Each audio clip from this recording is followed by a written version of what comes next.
One. Welcome to Washington East to West Sports. This is episode 75. I am Matt Beatty, joined alongside, as usual, by Sean Beatty and Kevin Ardolph. If you want to get involved in the show, go ahead and tweet us. I'm at Beatty_Matt. Sean is at Sean_Beatty. Kev's at Kev's Believe. First thing believes being a 3. Subscribe to us on YouTube. Let us know what you think in the comments below of all the topics we talk about. Follow our page on the Eline Network.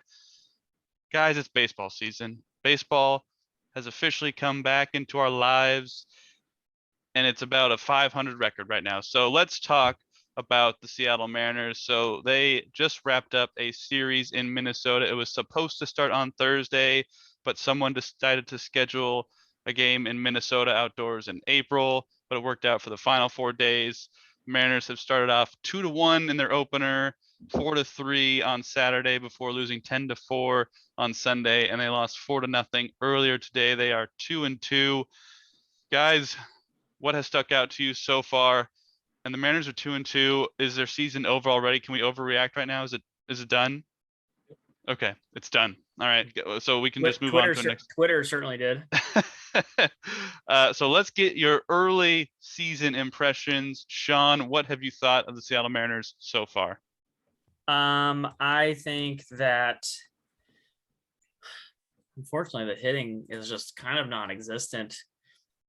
They were pretty fortunate in the first 2 games to get the timely hitting and some bounces that they did to win 1-run games. And then they were not fortunate in these next 2 games. Balls were being hit at people or errors were being committed, but just straight up, it's watching the series, watching most of it. I didn't watch every pitch because I had to work a couple of the games, but I was able to watch probably 80% of all 4 games in total. Minnesota's probably played better than the Mariners did. And we were fortunate to get a split. And I'm tired of saying that last year. Like we were fortunate because at a certain point, the luck just isn't going to continue. The Mariners just need to start out playing people. Like you need to, like you can't get one hit by Dylan Bundy. His ERA is like 6 for his career. He had like a 7 ERA last year. You cannot get one hit by Dylan Bundy Mariners. Like it's just, they had 2 base runners for Dylan Bundy. I play in a 30 team or a 15 team, 30 man roster. There's like 400 players drafted and Dylan Bundy's not drafted. If this player is not drafted in this league, they suck. And Dylan Bundy sucks, unfortunately. And they beat the Mariners. Flexen pitched well enough, kept the Mariners in it, and Mariners only gave up 4 runs. Not probably a little like less, but it's just the bats have to start doing more. Julio and Jared Kelenic have not started off great. Cal Raleigh looked a little lost today. Oh, well, all the Mariners did. Adam Frazier, Suarez got his first hit. Although I will say Suarez hit a ball 450 feet and it was an out the other day, which was super unlucky. It was literally only one stadium it would have not been a home run in, and that was Target Field, which the stadium he was currently hitting it at. For context, Byron Buxton hit 3 home runs this series. Suarez hit one further than all 3 of those, and his was an out, and Buxton's were all home runs. So they did not catch some breaks, yes, but like it was just they have to hit better. They just have to. The pitching has been fine. They had a 10-run game, which 4 of the runs were unearned, but 4 runs or less keeps you in every game. You should be in every game. And they really weren't in 2 of the games. So hitting has to be better. Yeah, I'll make my comments quick. I'm really not going to read too far into 4 games. Of course, there are things that could be better. I'll say that too. I'm not super worried, but I'm just saying, like, my observation of the 4 games. You asked for that. The hitting has to get better, but I'm not worried about the hitting yet. I am worried that Root won't let me watch them on my browser. That's probably the thing I'm most worried about. Root, get your stuff together. I have been able to watch some of the games on my phone, which isn't ideal, but it works. I tuned in on Saturday, Sunday, and today. And the Mariners, it's early. I'm not going to read too much into it because there's plenty of games left. The season is just starting. But I think that Mitch Haniger looks good. I like watching Mitch swing that bat. He's clearly been the best player in my opinion so far this season. Pitching has been all right. Robbie did look pretty good in the opener, but overall pitching I thought was all right. But it's 4 games in. We'll see how the Mariners do. I really don't care about how they're doing until April. In April, May, or June. I'm really more curious after the All-Star break, July, come down the stretch in August and September. You really can't play yourself into the playoffs before then. You could certainly play yourself out of it. But at this point, 2-2, starting out in Minnesota, which, I didn't realize some of the players that had come to Minnesota, like Gary Sanchez, Gio Urshela. So they have some bats on that team for sure. But it's got to be better than it has been. But overall, 2-2, no big deal for me. Kevin, what do you thought? Yeah, let's wrap it up, boys. That's it. I mean, we lost 2 games. I mean, might as well, as I was telling Sean yesterday, might as well forfeit the rest of the season, because we're dead. Yeah. Dylan Moore has a 1,000 on base percentage. Just want to put that out there. Thank you. We just can't win. We can't win now that we've lost 2 games after 4. But no, in all seriousness, pretty much everything you guys said. Though I disagree with Matt, I think Ty France has probably been the best batter at just because of patience with walks and his just contact and getting on base. Numbers actually say your boy JP Crawford's been the best player. I know. I was gonna say those other 2 are really good options, but I was like, man, like they didn't shout out JP Crawford. To me, I mean, yeah, quality at bats from what I've seen so far, I think it's Ty France. Though I haven't watched today and yesterday, which is when he started doing stuff. The first 2 games that I watched completely. Kevin's probably correct. Ty France in bat, every bat in and out. Ty France probably. He's been very good. Robbie Ray, I mentioned to Sean, it was good, but his tight pants didn't look the tightest. I thought they could have gone a little tighter, to be honest. Yeah. Blacking. Yeah. I don't know if something was going on with the Mariners, like seamstress, but they can get a little tighter. Come on. He pitched good. Bullpen was good that day. What was it? Gilbert. That game was interesting. The ump was kind of stupid. Like the strike box was terrible. I didn't get to see it on Sunday and Monday, but I imagine it was probably the same. Logan Gilbert, other than the second inning, looked very good. And he got himself out of a jam anywho. So overall, I thought Logan Gilbert looked fantastic. And then everybody else in that bullpen looked very good too, hitting wise. Yeah, as Sean mentioned, we just got to be a little bit more consistent. Everybody needs to calm down on the Kelnick and Julio train. Like, they're still very, very, very young. Kelnick, you should be seeing a little bit more out of, yes, but it's been 4 games, people. He only played 3 of them. He didn't even play today. So, now in 3 weeks, if he's still kind of where he's at, maybe we can start to be a little concerned. Start to be, keyword start. Julio, anything is. I'll take. Because even if he doesn't perform for the first month or 2, I mean, he skipped AAA for God's sake. Like, we can just send him back down, it'd be fine. Kyle Lewis probably come back in. We'll see what we can do there. But it's been 4 games. Everybody needs to calm their titties.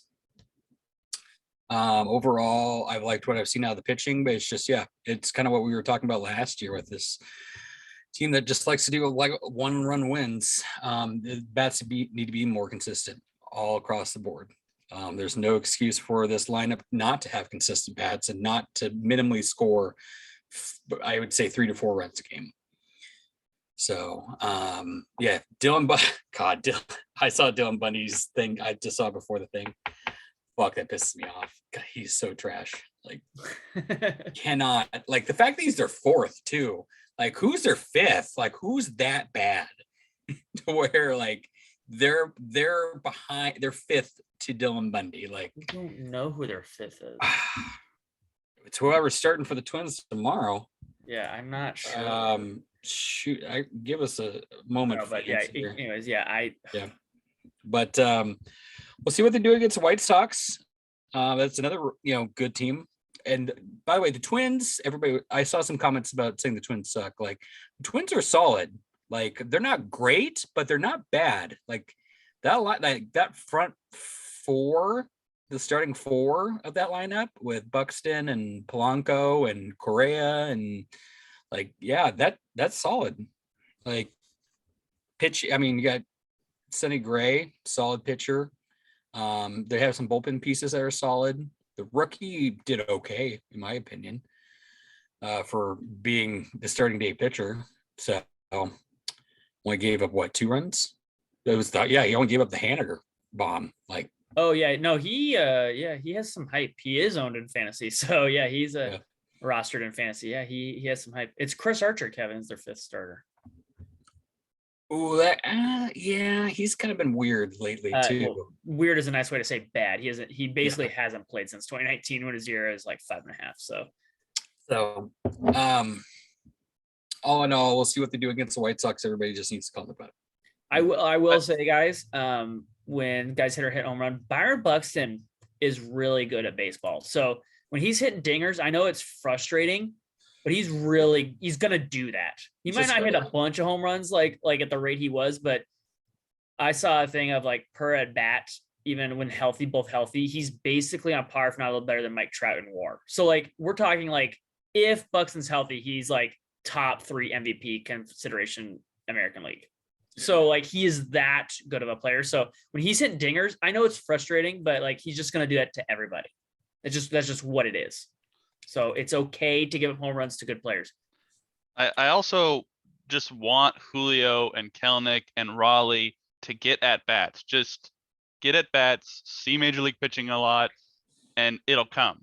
It's not I'm in the show, I'm hitting dingers immediately. Like it's gonna take some time for Julio to get up to the level of major league pitching. They're broken. No, they're broken. They're broken? Oh, okay. Done forever. Disregard anything I just said. Twitter has already told me he's done forever. It's ruined. Done.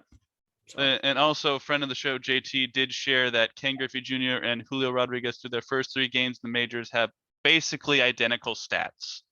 So, take that for what you will, because Ken Griffey turned out pretty nicely. So I will say, I like you said, Matthew, you want the young guys. I want like the Gilberts and the Matt Brash, who's pitching tomorrow, to look good. You want the young guys to continue to look good. Like it sucks that like Marco didn't look that great, but I mean, is like Marco gonna be here in 2 years when like Kirby's playing and Brash is playing, maybe Hancock? That's what I'm saying. Like I want the young guys, like you're saying, I want the youngest players to look good because those are the guys who are probably gonna be here the longest during this run.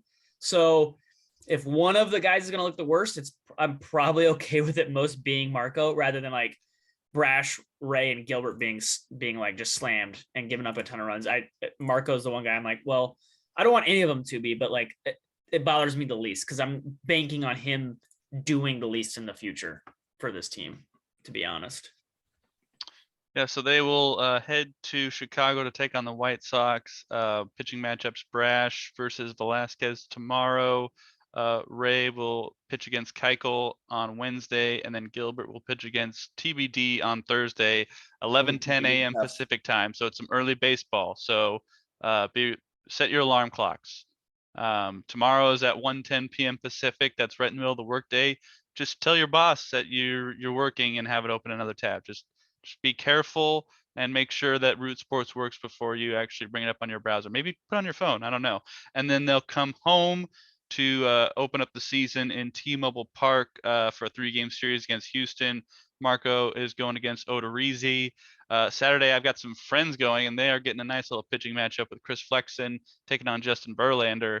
And then on Sunday, Matt Brash will take on Urquidy. Did I say that right? Urquidy. Okay. In the series finale on Sunday at 1:10 in the afternoon before they have an off day. And we will be back to discuss more Seattle Mariners coverage. One other thing of note that happened for the Mariners is that my boy JP Crawford, the haters here don't like JP Crawford, but my boy JP Crawford signed a 5-year, $51 million extension with the Seattle Mariners. So congratulations to JP. He's 27, so that'll tie him with the Mariners until he's 32, assuming he doesn't go anywhere. But congrats to JP.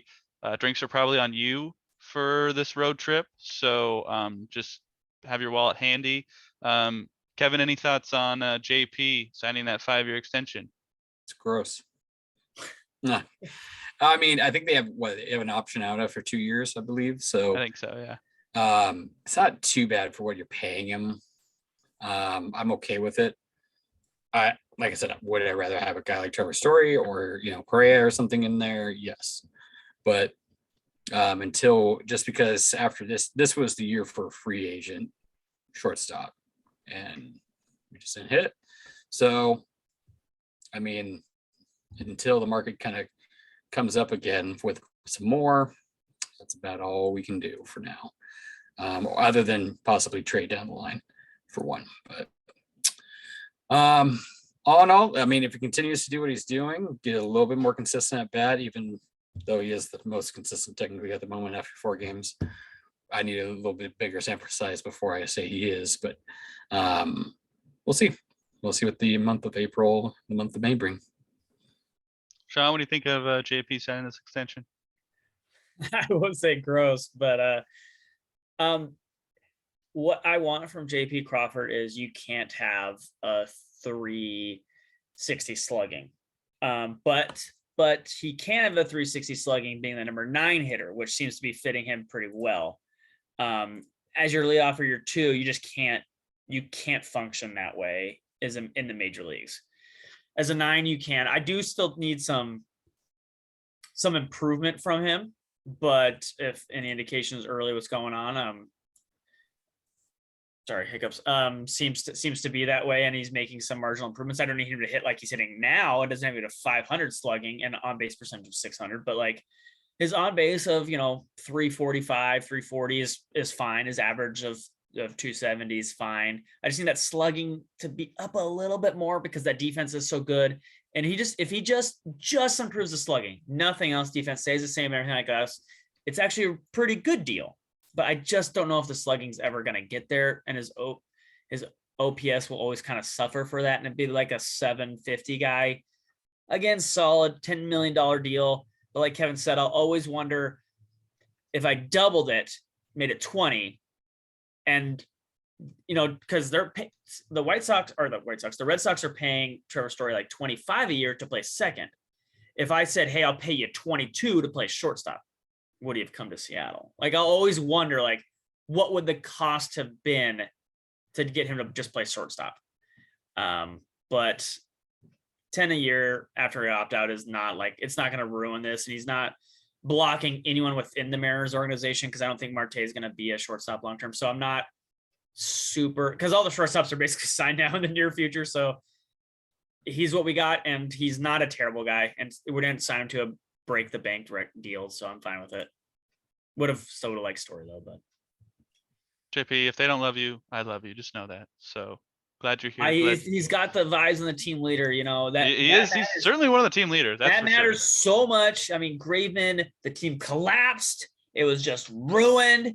We sucked after we traded him. The vibes mean everything, not like having good players or whatever. Well, I mean, Suarez brought the good vibes only, so but we're good on the vibes now, actually. Yeah. So. One more baseball thing. 2 brothers are possibly playing at the moment, pitching against each other. The Rogers brothers for the Padres and the Giants. Rogers for the Giants is already in. Padres, it's the last inning. You better call them in. First time 2 brothers pitchers playing against each other in the same game. Also, other league observation before we move on. The Mets are fine. All right, my World Series pick is fine. They're good. They're Yeah, as long as they're perfect. As long as they play the Nationals. And Toronto is perfect. Like, my World Series picks look great after 5 games. So I'm sitting pretty at this moment. Didn't they play the Orioles and the Nationals? We're not talking about who they played, okay? We're just talking about the record at this moment. All right. It definitely matters. I will say I caught like some highlights. I think it was Saturday. The Mets lost. They're actually not perfect. They actually played the first good team today and they lost. I watched Trevor May, Longview native, shout out, throw a pitch, and as soon as Juan Soto hit it, he knew it was gone. The Washington Juan Sotos will do that. Yeah, that was quite a home run. I will say, it is official. I already made my picks, but I want to do an asterisk. I would like to asterisk change my pick to the Blue Jays for one reason, and I forgot it. I don't know if it was brought up, but I think it might have been, but I didn't take into account how many games they play. It's the vaccine requirements that the other teams have to play in Toronto. That is actually going to be a really big deal because it's 29 games, Boston, New York, and Tampa Bay has to play. And if those players aren't vaccinated, they don't go to those games. Isn't Aaron Judge one of those? Yes. It's that we know of. Like that we know players, of. That's true. We'll only know once they just don't start playing. So it could be some people. So I would say that was going to be a close race, but knowing almost 30 games between those three teams are just going to be played in Toronto, and you might be missing, I don't know, is Garrett Cole vaccinated? We don't know. We're going to find out. Like, but if you're telling me like players like that are gone, that might be the difference in the division, honestly. So I already made my official pick, but is I want a weird home field advantage now. No, it really is. And like that's what some analytics guy was talking about. He's like, we're gonna find out like how much really some players are really worth, like in the moment, because they will be there one series and then they just won't be there the next series. And we'll find out how much it matters to you. And I did not take into account how many games that would be. And I think it will matter. And get your shot is what I'm saying. Like it'll probably cost other teams that division. I think Toronto's going to win the division now because simply they were going to be very close. They're like, if not winning it, just outright. But that's the dagger in my opinion. I don't see how the Yankees missed 29 games or what 9 games of Judge in Toronto and survive. I don't see it. All right. Well, let us know what you think of the Mariners early season. Is it over already? Are they World Series champions? Go ahead and tweet us. I'm at Panic Matt. Sean is at Sean Squiddy. Kevin's at Kev's the first team believes being a 3. Subscribe to us on YouTube and let us know what you think in the comments below. Let's talk some Seattle Kraken hockey. And no, this is not a particularly positive conversation because the Seattle Kraken are dead last in the Pacific Division by a good amount. But let's talk about some of the stuff that we have missed since we haven't talked about them in about a month. So at the trade deadline, the Seattle Kraken made some moves. They traded Calle Yarncroke to Calgary, and I'm sorry to see you go, Calle, but you're on a much better team now, so happy for you there. Mark Giordano, the captain, as well as Colin Blackwell were traded to Toronto, also a much better situation. So sad to see you go, but you're fine. Jeremy Lozon was traded to Nashville. Still fighting for a playoff spot, but in a much better spot than he was in. Marcus Johansson was traded to Washington for Daniel Sprong and picks. So Marcus is also sitting in the playoffs right now. And Mason Appleton is going back to the team that we picked him from, the Winnipeg Jets. So a lot of moves were made by the Seattle Kraken. And just today, they signed their second overall pick last year, Matty Beignets, University of Michigan product. He has officially signed his entry-level contract, and he was at practice today for the Kraken. I am going to be at the game this Saturday against New Jersey Devils, and New Jersey is not good as well. So hopefully they will win that game because I was 1-3 in the calendar year of 2021. So 2022 is going to be much better, I hope. But Sean, what did you think of some of these moves? I think they did medium. There were some teams who made out like bandits and got good returns on deals, but they did what they were supposed to do and trade a bunch of people and acquire assets. Something I wish my team would do, but they did not because they're stupid. But they did the correct thing, trade away everything that wasn't bolted down and was over the age of, 29 that someone wanted. So totally makes sense. I was trying to think here. You said Toronto and you didn't say Colorado, but my pick's looking pretty good, Matthew. I don't know about yours, or the Blackhawks are officially eliminated, but I picked Edmonton to beat them, so I'm good. Well, you picked the Blackhawks to do something, and they're officially eliminated from the playoffs, so that's already done. That's okay. That's fine. They're like the Final Four team that doesn't matter. I just need the championship. That's all I need. So who did you pick to win on the other? I picked Edmonton to win it all against the Boston Bruins.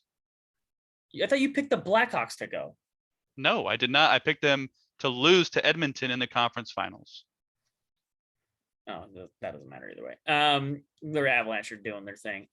So man, no, they. Oh, I wanted to bring up one thing. Gaudreau, old captain.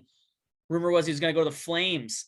There's a hidden clause. I was listening to a podcast that he could not go to the Flames. The Flames wanted him back. He was there. They took Calgary's captain in the draft.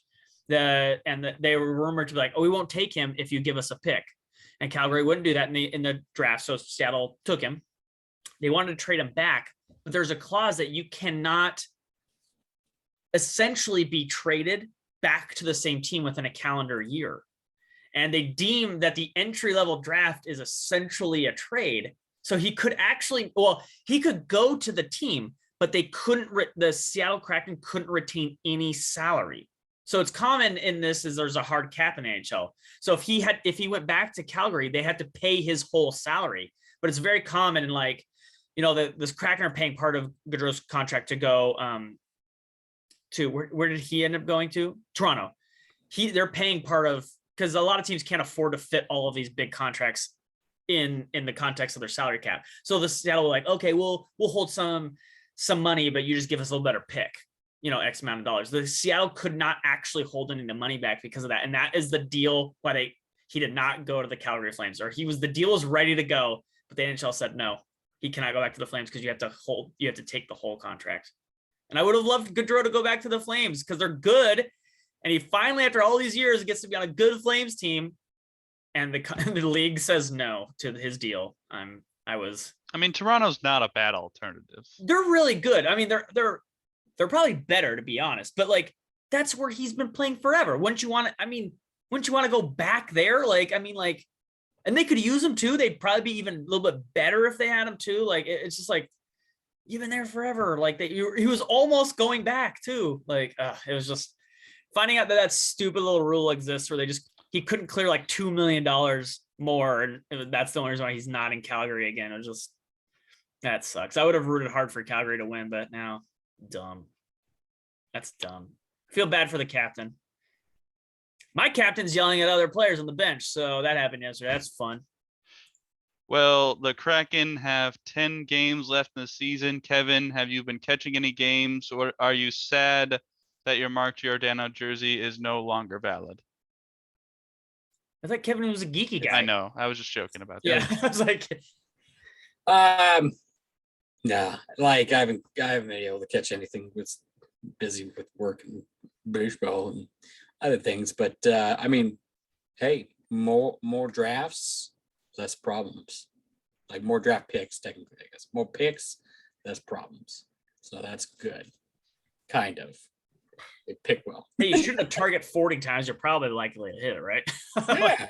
Yeah, at some point you got it. At something. And we'll have the Coachella Valley Firebirds next season, the official team, minor league team of the Seattle Kraken. So there are 10 games left. I'll be at the New Jersey game on Saturday. Sean, are you going to make it to the season finale? Yes. With the San Jose Sharks in town on April 29th. I will be there if my team doesn't eat themselves, because they're going to put a team out there one way or another. They're imploding. They might fight. No, they might not. That locker room is the vibes are not good. Let's put it that way. There's no Suarez on that team right now. So yeah, good job. And the GM retired. He bailed. So that's awesome. Things are going well. Things are going well for the Sharks. It's a dumpster fire. It's a dumpster fire. It's but fantastic. I am excited to see Matty Beignets. Hopefully he'll suit up when I'm there on Saturday. They were talking about that on ESPN today. Nothing's official. He was practicing his skating, but they haven't announced if he's actually even going to play. It's probably 19? kind of. It's probably similar to when I worked with the Americans. Once you're basically out of it, they're going to bring up guys to just kind of throw him in for a few games, get him a little bit of an experience. So I imagine he'll probably play at least a few games down the stretch here. Maybe, but he's just so young though. He's only 19. I'm okay if you wanted to just let him practice with the big guys. The dude came and buy not even for 2 years buy a drink. You let him practice this year, and if he wants to, and you see him practice for these this time that he's it, then you can let him play next year. But he's just so young. Like I get it, Matthew. Like, and then you're talking like a 21-year-old, 22-year-old kid, but he's 19. He's a kid. He's basically just a kid. That's a lot to ask. He was Michigan's leading scorer. I think if Yes, you throw him but in there, Matthew, you throw him in there for a couple games, you're already out of it. It hurts nothing. There's a highlight here. He's not playing American International. He's gonna play Calgary. They're gonna eat that kid alive. Like you don't have to play him against Calgary. You can but scratch that's him what I'm saying. Like Calgary and let him play against New Jersey when I'm there. That's what I want. Don't rush him. Just let him get his feet. He went from American International to freaking, and the Sharks goalie's the one who beat him. Yeah, what's up? He won the Natty. So now he wants to play against San Jose. Let him play against San Jose. Why not? No, anyone can play against San Jose. That's not a problem. Exactly. So throw him in there. All right. Well, let us know what you think of the Seattle Kraken. Go ahead and tweet us. I'm at Bears Matt. Sean is Sean Scobay. Kev's at Kev's believe the first team believes being a 3. Let's shout out quickly the Seattle Storm. They had the WNBA draft today. So let's shout out the 3 newest members of the Seattle Storm. Alyssa Cunane from NC State, Avina Westbrook from UConn, and Jade Melbourne from Australia. So welcome to the Seattle Storm. Looking forward to seeing them in Climate Pledge Arena next month. And let's also talk about the curse that has been lifted from the Seattle Kevin soccer teams. The Seattle Sounders are back, people. They are back. They have won 2 in a row. They defeated Minnesota 2-1 on April 2nd. And then I think Sean was watching this game, the CONCACAF Champions League semifinal, because I saw him tweeting about it. Seattle won I watched most of these games. Seattle won the first leg 3-1 at home, and they are in New York for the second leg on April 13th. So they've got Wednesday they'll be back in action. It doesn't have a time quite yet on the game, but it will be on FS1. So Sean, what are your thoughts on the Seattle Sounders? I have it at 6 p.m. on the 13th. Oh, okay, 6 p.m. on the 13th. So no, I watch most of the games, or try to, but sometimes I'm at work or waiting for a case to start, which is like half of my work. So I'm just not able to tweet about it. But I was actually sitting at home for this one, so I was able to talk to some people on Twitter about it while it was happening. No, they've looked a lot better. The offense, the defense still is just really sloppy. Like, to be honest, like it's just sloppy still, but they have a legend back there in the net. So he makes over a lot of mistakes, but man, that's really the only part. Great goalkeeper. Offense is just like on all cylinders, just going to town. If they could just, it's not even, I guess it's sloppy, but it's just like they're talented and they make the play 80% of the time. It's just that like they do really, like a couple, 3 times a game, they do something really stupid and Fries to bail them out. I'm like, just don't do the stupid thing. You're talented enough not to do it. I've seen other teams just not do something. It's not like there's other teams that just don't have enough talent, and so they'll give up the goal. The Sounders have enough talent not to give up the goal. They do something stupid enough to like make the chance for the other team, which is what they did with New York.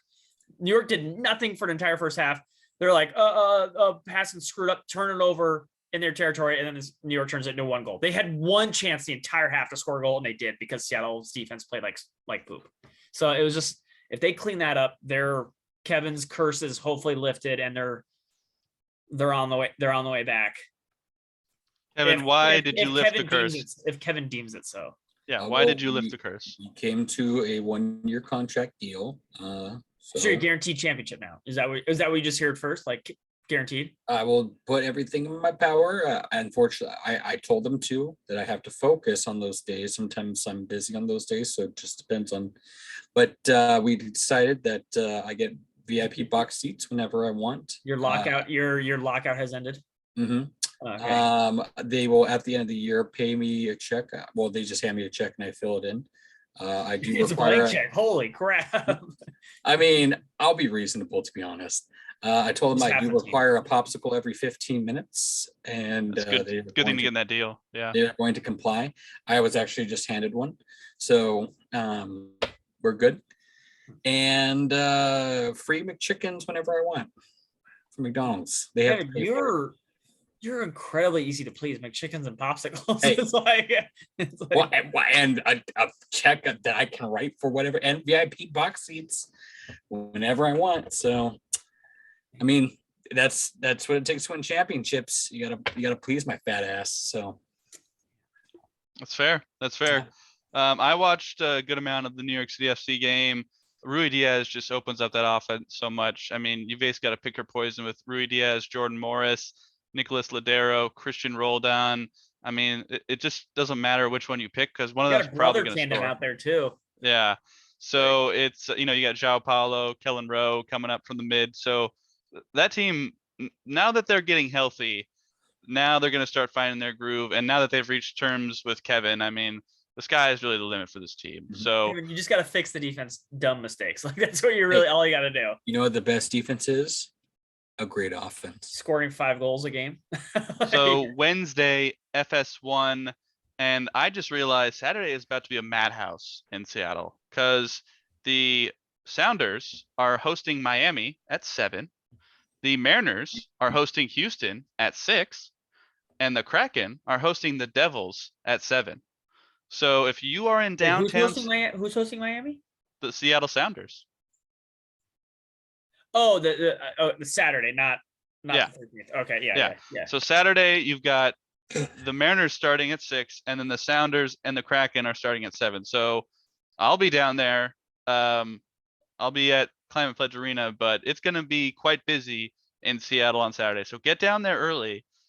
Maybe just use the light rail to get down there because it's going to be very crowded down there, I imagine. So Seattle is going to be popping on Saturday with a lot of sports.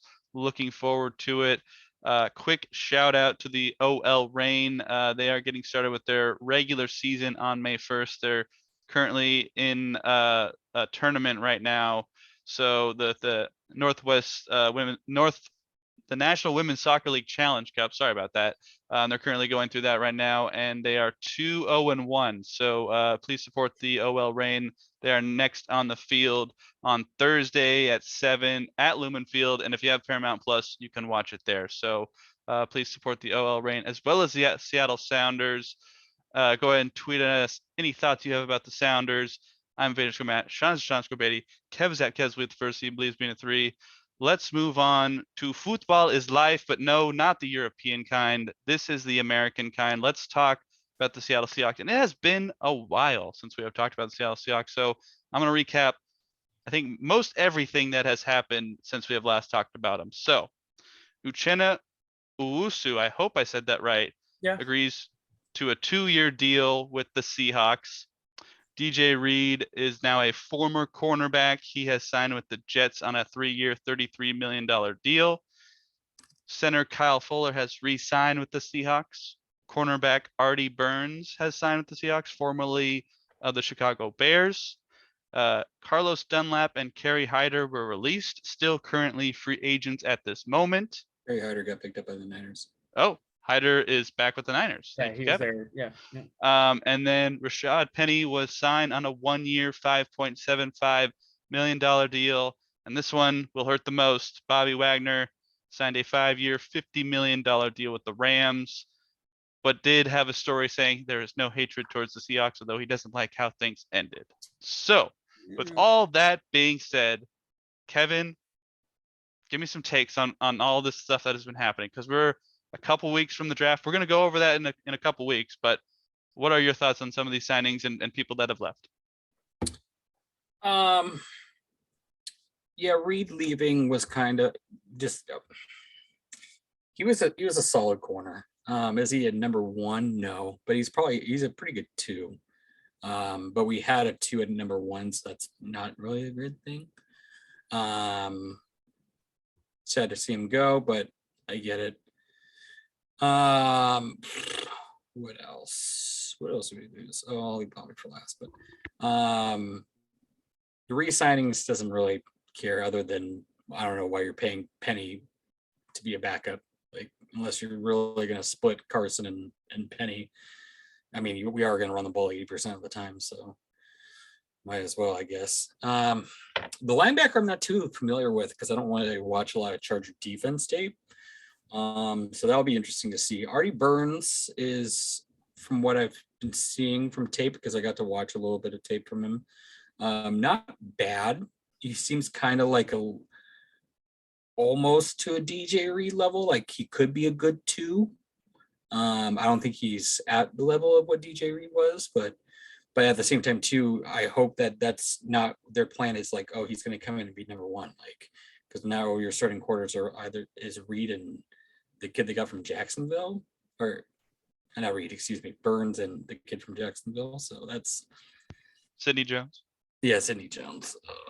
I mean, Trey Brown should be there, but we'll see what they do, because I just don't trust Pete in evaluating that talent. Dunlap doesn't matter. He did nothing. Everybody's like, "Oh my god, we're so sad to see you go." I'm like, he literally didn't do anything until fucking week 13 of the season when it didn't matter, and then he's like, "Oh, I'm gonna turn it on now." Hyder, yeah, he didn't really do a whole lot either, to be honest. At least that to what enough to I would notice. The run stopping game, who knows? But most of the time, I felt like that was linebackers or Puna or Al Woods making most of those plays. So Bobby's the biggest hit. Of course, you're losing a Hall of Fame linebacker. We could have done that deal or something very similar to it, but apparently Pete wants to move on and go younger. He's 31. Like, he's not old. I mean, I get he's not a spring chicken, but he's still a very, very good linebacker. And it sounds like he's very excited to play the Seahawks twice this year. And I hope he just goes ape shit against them. So good for him getting paid. Hate to see that it's with the Rams, but I'm not surprised either with the kind of, even though he said, I have a feeling when he says there's nothing against the Hawks, it's nothing against like the fans and then some of the organization, but when it's coming to Pete and like mainly Pete, I guess a little bit of Jody, just because Pete's in the position he is because of Jody, but technically it's Paul. We won't get into that. So I have a feeling he'll play a little extra hard against us. I guarantee he's going to be hungry when he plays the Seahawks. All in all, the moves for us worse because you lost Bobby and you didn't really add a whole lot that I mean, that linebacker could turn into the guy that we got from the Chargers. So he's not Bobby Wagner. Let's be frank. So 24th defense just lost. 24th ranked defense just lost. Hall of Fame linebacker. I don't know how you can get better from that. Yeah, I'll go. Owusu, he's coming off career high tackles, fumbles, interceptions. So hopefully he'll make that salary worth it.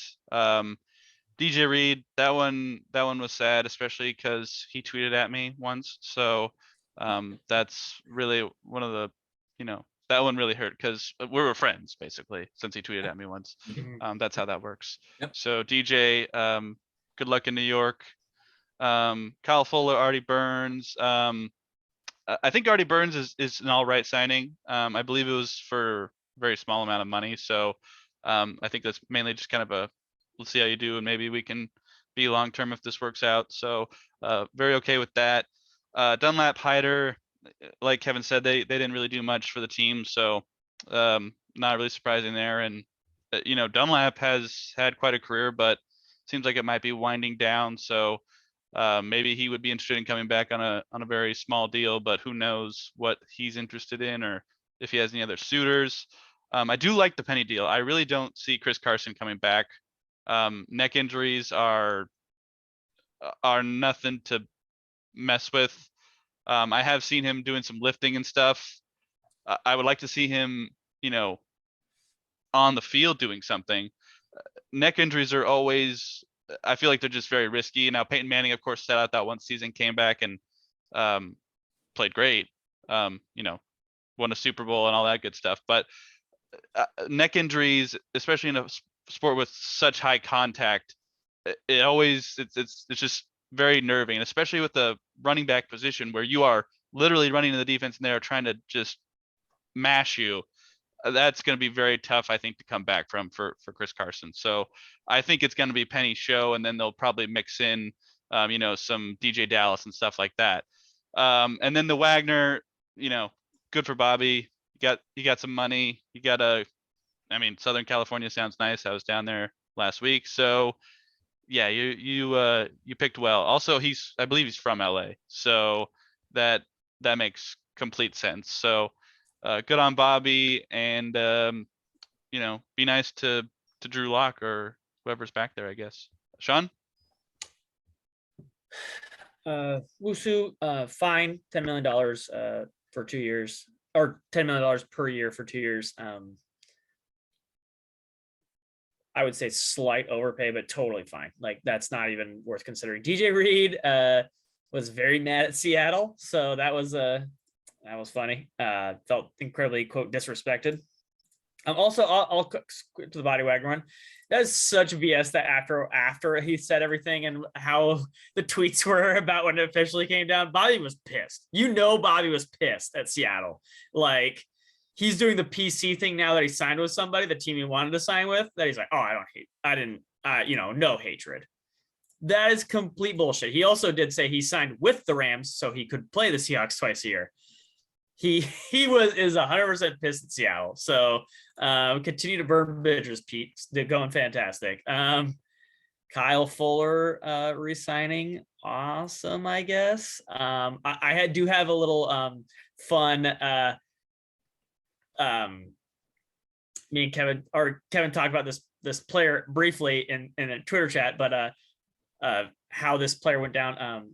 A good reminder of how bad the Seahawks are at free agency. And here's I have a little thing. The Seahawks are around Carolina Panthers and the Houston Texans in WAR value of players in free agency. Like, they're very bad.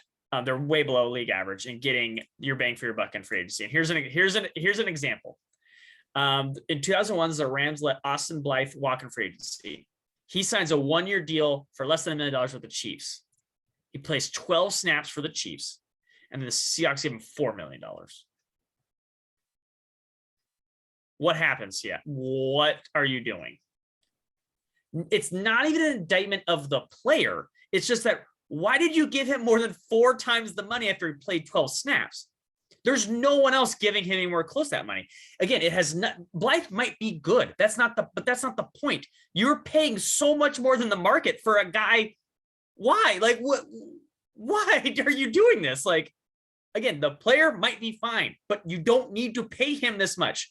Michael Dixon, you don't need to pay him this much. Jason Myers, you don't need to pay him this much. Chris Carson, Rashad Penny, you don't need to pay these players this much. You need to pay fucking Russell Wilson is who you need to pay. But that ship has sailed. Like, it's just horrible management at like why are you paying him that much money? The Penny deal it's 1 year, so like, who cares? I don't expect him to do really anything. He'll get hurt week 2, be a healthy scratch or some crap. Like, it's just what it is. But this way, maybe like Carson, I think, is cut in training camp because they could save a lot against the cap if he just is cut. Maybe DJ Dallas season.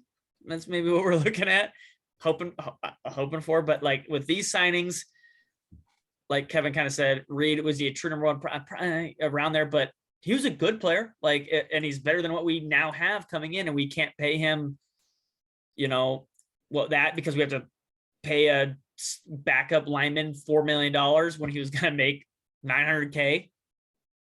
Like, what are we doing? What are we doing? You got to get smarter with your signings, guys. You really got to. Artie Burns.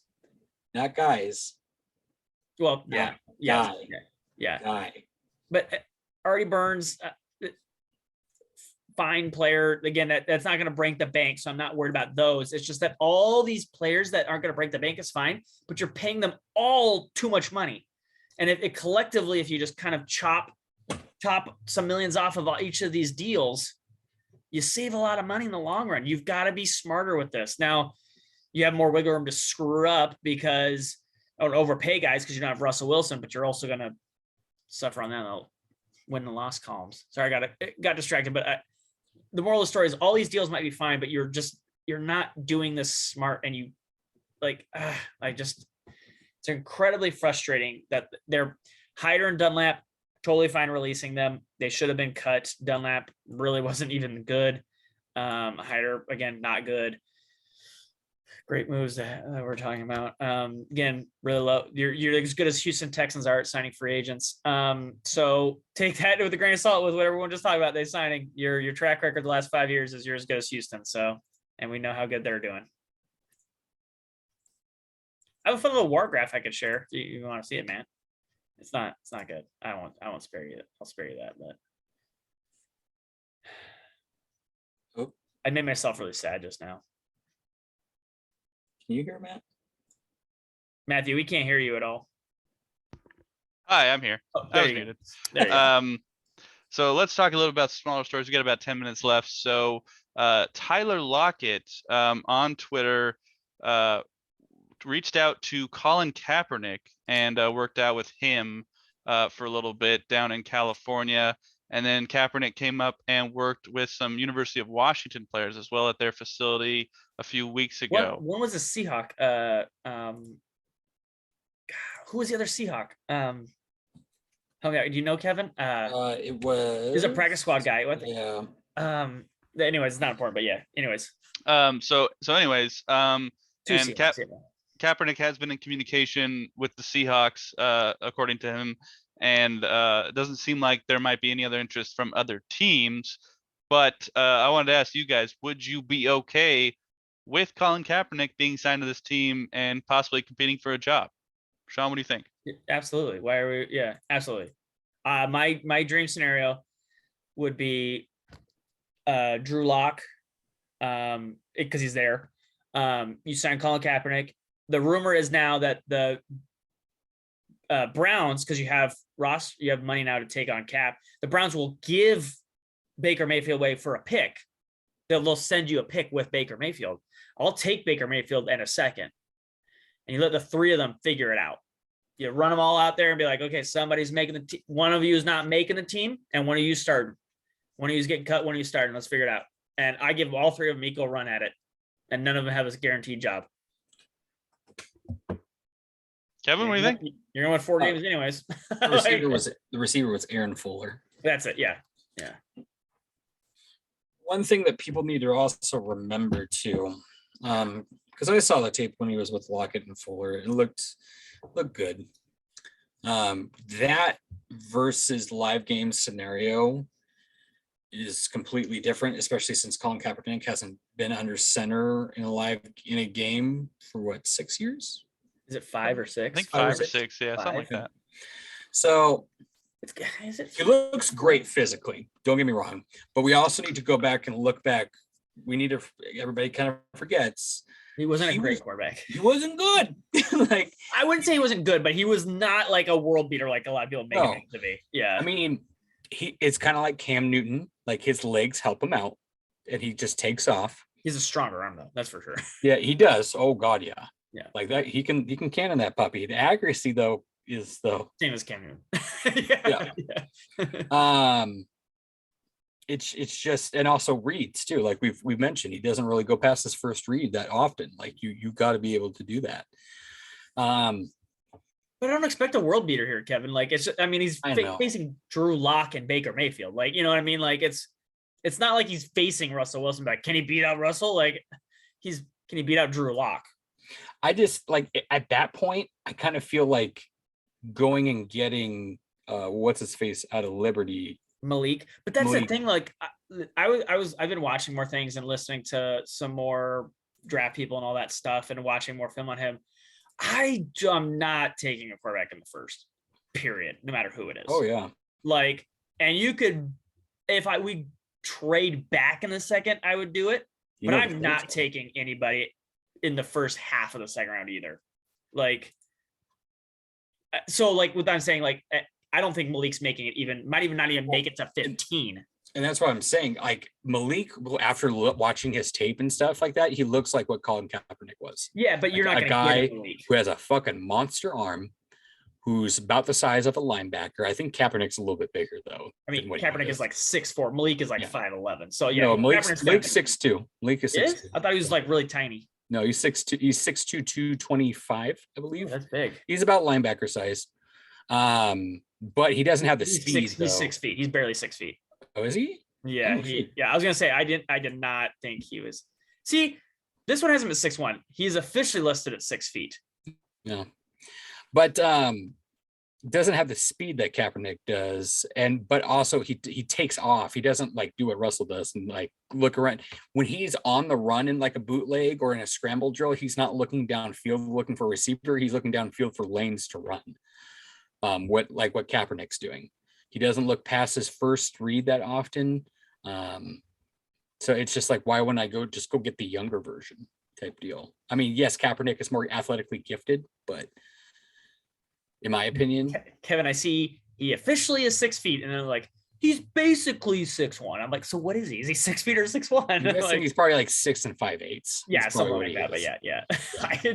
I'm just like, what is official combine height? And they're just not telling me. But there are, I mean, linebackers, especially nowadays too. Like linebackers are kind of smaller. No, yeah, I'm not. There's a lot of like 6 we're foot, 6'1" we're talking about like we're talking about like a third of an inch, like in Pierce. Yeah, no, so he's about linebacker size. We're talking about the same. We're in agreement. He's the same size, basically. Yeah. So I'm either, I rather do that and get it on the cheap versus having to pay what Kaepernick's going to want. But no, because if you draft him in the first, he'll be more expensive than Colin. Well, no, go get him in this. Yeah, no, don't get like. He won't make it a second. That's not even a conversation. Malik's not lasting to the second. I know. He might not last to the Seahawks' first pick. So that's what I'm saying. Are you willing to take him at 10 or sign Colin Kaepernick? Yeah. I'm signing Colin Kaepernick. I think if we don't take him at 10, I think the Saints get him in one of those. And that's what I'm saying. Like, I'm totally okay not taking him at 10. Oh yeah. And so then we are in agreement there. So I would say then sign Colin Kaepernick because Malik won't be there in the second. I would agree, Kevin. If Malik for some reason falls in the second round to us later, totally do it. But he's not going to. So in this realistic scenario, it's sign Colin Kaepernick probably. Yeah, that'd be fun. Yeah, I'd be totally okay with them signing Colin Kaepernick. I think they'll draft the quarterback. I don't think it'll be first round. I think they'll take Desmond Ridder is kind of my guess actually. He's probably going to go in the first round too. I think he slips to the second. And I think they'll take him. But I'm not entirely convinced they'll draft a quarterback because the scenario you gave, Sean, makes sense, but I just don't see them bringing in Baker and Colin Kaepernick. I feel like they're going to want to have just two guys compete for a job and not make it a three-way competition. But why? Like that might be that you asked my scenario. Yeah. I think if they do go and sign Kaepernick, it'll be Kaepernick or Locke. I don't think there will be a third option in there. That's what I personally think. If they'll give you something for Baker. If they give you something for Baker, sure, but that's what they're saying. Like that's the conversation now. They're stuck with Baker. Obviously, they're screwed. Yeah, and they want to get that money off the book. So like, crap. Like, we'll give you a pick. We'll get rid of this $20 million. Like, so they've got to do something. So the Seahawks like, give us a second. Yeah, but the Seahawks don't have to do anything, and they can just wait until they're absolutely desperate. But that's what I'm saying. Like, just be like, I'll take a second for Baker, and then you can just cut him. Who cares? You could make it an air quotes three-way guy, but even if you want, just say lock in him and then just cut Baker right at camp. But you can afford the $20 million, and the second pick's worth more than that because you're just going to cut Baker anyways. So just take the pick. So you're saying a second round pick this draft or next, whatever. Like just you have to. Because that would have to happen soon then if they were to do that. Yeah, or you could do it. You could do it next year. It doesn't matter what year. You just need. You have salary cap space. Would you do that right now for a second round pick this draft? Yeah, you had the space to take Baker Mayfield, and what are you going to spend the $20 million on? It's just it doesn't hold over to next year. Just spend it on Baker, get the pick, and then cut him. Or if he plays amazing in practice, then you play him. There's no downside to it. What's the downside? He sucks. You cut him. That's it. Like he's not signed after this year. Who cares? Or that doesn't sign anybody else, and Baker's I actually like that more than drafting a quarterback. Actually, no, I do. I do too. Yeah, I'm looking at here. I see there he's mocked to go 3 potential times on the first. Ritter is already. Really? Yeah, 18, 20, and 32. Dude, does nobody watch tape? Wait, no, that's right. No, that's what Kevin. You're completely right. I was listening to a podcast. 32 is the Rams, or no, it's not the Rams. It's the Lions. It's the Lions. Because they have 18 and 20. Pittsburgh and the Saints at 18 because they project that Ritter or that Malik will go before Ritter. So that's what I'm saying, Kevin. Like I listened to a podcast that said the same thing. Like everyone freaks out every year. They get up in a tizzy and they're like, oh, I gotta draft these quarterbacks. I gotta draft these quarterbacks. And they said normally Malik and Ritter would be like a third, fourth, third round pick, maybe a second.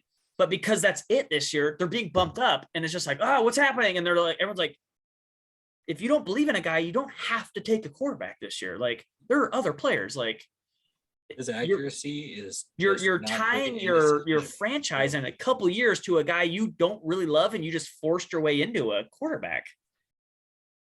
And so it's like again, if the Seahawks trade down, not even with their first pick a second, I don't want Malik or Ritter with the first pick a second. If they trade down, kind of like a DK situation, you get to near the end of the second. It's your third pick of the draft. You've already taken 2 other picks, or maybe you've got a bunch of third round picks now because you traded down once.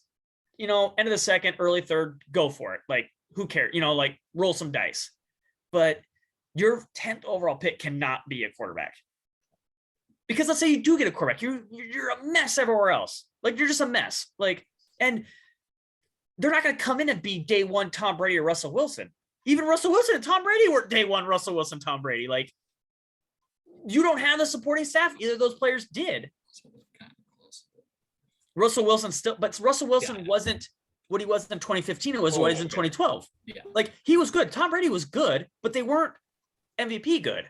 They had to grow. Like it is still a quarterback does take a little bit of time. Like Mahomes didn't even play his first year. Like it's just like some of these. Josh Allen was a mess for 2 years. Like it helping these guys along and getting talent around them is important. Like. And the Seahawks just don't have an O-line or a running back or a third receiver. It's just like you put a Malik in there and he's not even a finished product. He's going to get eaten alive. All right. So well, let us know. Let Drew Lock get eaten alive, like. All right. Well, let us know what you think of the Seahawks' recent signings, about the potential of Colin Kaepernick going to us. I'm a Bears Matt. Sean's Scobetti. Kev's at Kev's with first name believes being a 3. Subscribe to us on YouTube. Let us know what you think in the comments of the topics we talk about. Next week, I think, boys, you want to do some mock drafts with the Seahawks picks and see what we come up with? Yeah, we'll do a one we think they're going to take and one they should take, and there'll be different answers. Yeah. Malik Willis will be my answer that they're going to do. All right. Well, with that, we will see you next week or next time on Washington East to West Sports. Bring back our Sonics.